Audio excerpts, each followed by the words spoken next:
Oke, Assalamualaikum warahmatullahi wabarakatuh. Bertemu lagi dengan pelajaran biologi di kelas 2 semester 1. Kali ini Bu akan membahas materi transport lewat membran. Di pertemuan sebelumnya Ibu sudah menjelaskan tentang struktur dari sel, ya, bagian-bagian sel beserta fungsinya. Salah satunya adalah membran.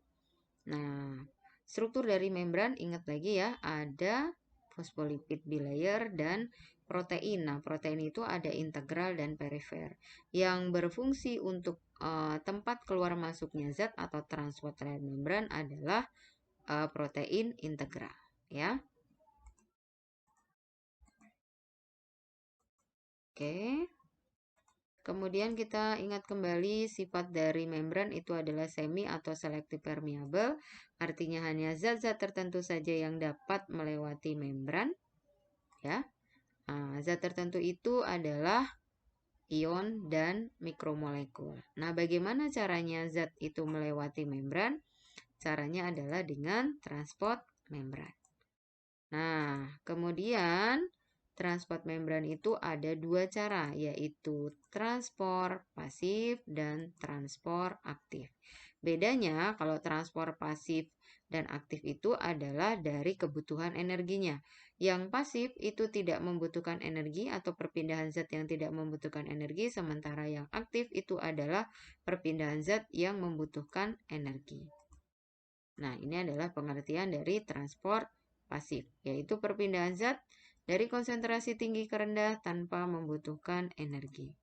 Kemudian contoh sederhananya, perpindahan zat itu misalkan saya punya air putih ya di dalam gelas, kemudian saya tuangkan 1 sendok atau 2 sendok dari sirup yang berwarna merah, ya, tanpa saya aduk, saya tuangkan saja, maka lama-kelamaan air putih itu semuanya akan berwarna merah. Nah, itu perpindahan zat ya dari konsentrasi yang lebih tinggi ke konsentrasi yang lebih rendah. Kemudian transport pasif itu ada dua macam, yaitu difusi dan osmosis. Apa itu difusi? Adalah perpindahan zat terlarut dari konsentrasi tinggi ke konsentrasi yang lebih rendah. Kemudian osmosis adalah perpindahan pelarut dari konsentrasi yang rendah ke konsentrasi yang lebih tinggi. Ingat, kata kuncinya adalah zat terlarut dan pelarut. Ya, kalau masih bingung apa itu terlarut dan pelarut, kalau saya punya 1 gelas air, kemudian saya larutkan gula di situ, maka air itu adalah pelarut, kemudian gula adalah terlarut. Jadi kalau yang berpindah adalah gula, maka disebut difusi. Kalau yang berpindah adalah air, maka disebut dengan osmosis. Ya. Kemudian ada istilah hipertonik dan hipotonik. Nah, hipertonik itu adalah hiper itu artinya tinggi atau berlebih, sehingga pengertiannya adalah konsentrasi zat terlarutnya tinggi. Kalau konsentrasi zat terlarutnya tinggi, berarti konsentrasi pelarutnya lebih rendah. Kemudian hipotonik adalah konsentrasi zat terlarutnya rendah, berarti konsentrasi pelarutnya lebih tinggi. Nah, tinggi dan rendahnya itu diperbandingkan. Kalau saya punya 2 gelas air, yang satunya, yang gelas A saya isi dengan 5 sendok gula, yang gelas yang B saya isi dengan 2 sendok gula, maka yang konsentrasinya tinggi adalah yang saya isi dengan 5 sendok gula. Yang konsentrasinya lebih rendah adalah yang saya isi dengan 2 sendok gula. Maka yang gelas yang berisi 5 sendok gula disebut dengan hipertonik. Yang gelas yang berisi 2 sendok gula maka disebut dengan hipotonik. Ya, paham ya? Oke, difusi melewati membran karena kita bahasannya adalah sel. Sel ada membrannya. Nah, difusi yang melewati membran itu ada dua cara. Yang pertama adalah yaitu difusi secara sederhana dan difusi terfasilitasi. Nah, kalau difusi secara sederhana itu adalah ya perpindahan zat dari konsentrasi tinggi ke konsentrasi yang lebih rendah ya dengan melewati membran fosfolipid bilayer. Jadi dia dengan mudah melewati membran fosfolipid bilayer. Kita lihat contohnya. Nah, seperti ini ya. Jadi melewati membran fosfolipid bilayer dari konsentrasi tinggi ke konsentrasi rendah. Yang bisa melewati zatnya apa saja? Contohnya adalah oksigen, CO2, vitamin D, vitamin E, dan vitamin K. Kemudian difusi terfasilitasi, yaitu proses perpindahan zat dari konsentrasi tinggi ke konsentrasi rendah yang dibantu atau difasilitasi atau dipermudah dengan protein membran.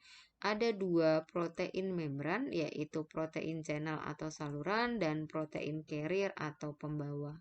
Kalau yang protein channel atau saluran itu dia mentransport atau mengeluar masukkan ion, kemudian yang carrier atau pembawa itu mentransport atau mengeluar masukkan asam amino dan glukosa.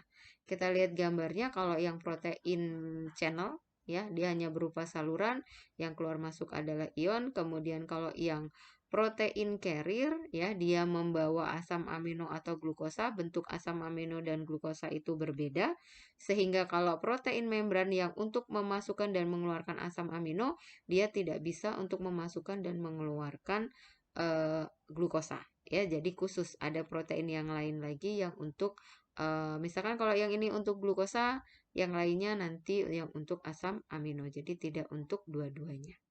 Paham ya? Yang selanjutnya adalah osmosis. Osmosis itu adalah perpindahan pelarut atau air dari konsentrasi rendah ke konsentrasi tinggi kalau kita lihat dari sisi zat terlarutnya. Tapi kalau kita lihat dari sisi airnya atau pelarutnya, berarti perpindahan air atau pelarut dari konsentrasi rendah atau hipotonik ke konsentrasi yang lebih tinggi atau hipertonik. Ya, ingat jangan sampai salah dengan pengertian hipo dan hiper. Atau lebih gampangnya begini aja. Osmosis adalah perpindahan pelarut atau air dari hipotonik ke hipertonik. Ya. Kemudian osmosis itu ada atau terjadi pada hewan dan tumbuhan. Nah, kalau yang pada hewan ada dua peristiwa yang harus kamu ingat, yaitu hemolisis dan krenasi. Hemolisis itu adalah pecahnya sel karena sel hewan diletakkan dalam larutan yang hipotonik sehingga air berosmosis ke dalam sel secara terus-menerus. Air masuk ke dalam sel sehingga tidak mampu menahannya sehingga sel pecah.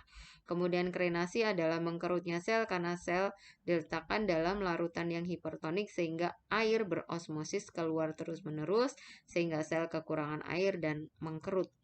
Nah, ini adalah yang hemolisis, ini adalah yang krenasi, sementara yang tengah itu dalam keadaan seimbang atau normal.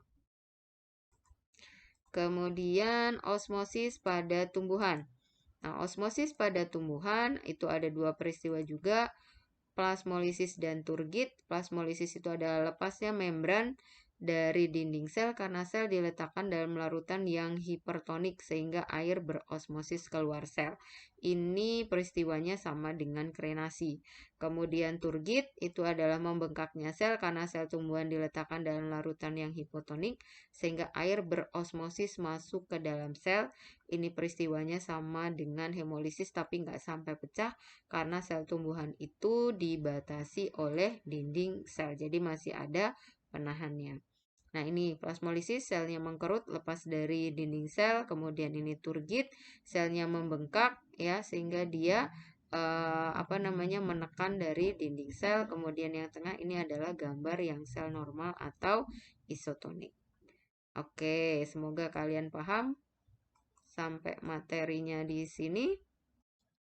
Oke ya, kita lanjutkan, materinya adalah transport aktif. Nah, transport aktif ini ya, kalau dibedakan tadi dengan yang pasif ya.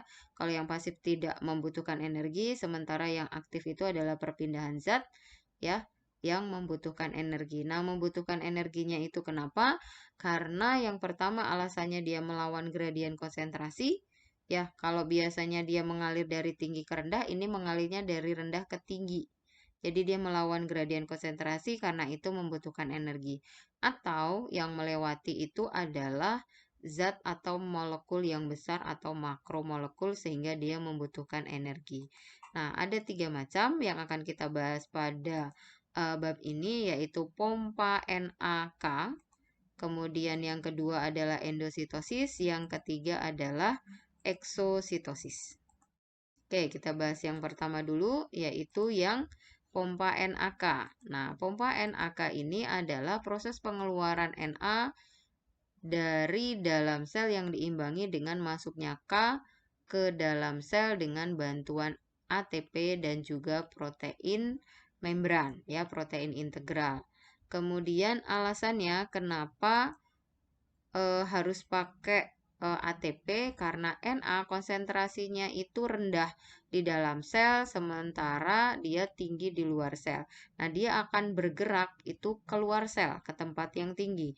Kemudian K konsentrasi di dalamnya itu tinggi, di dalam selnya tinggi, di luarnya rendah.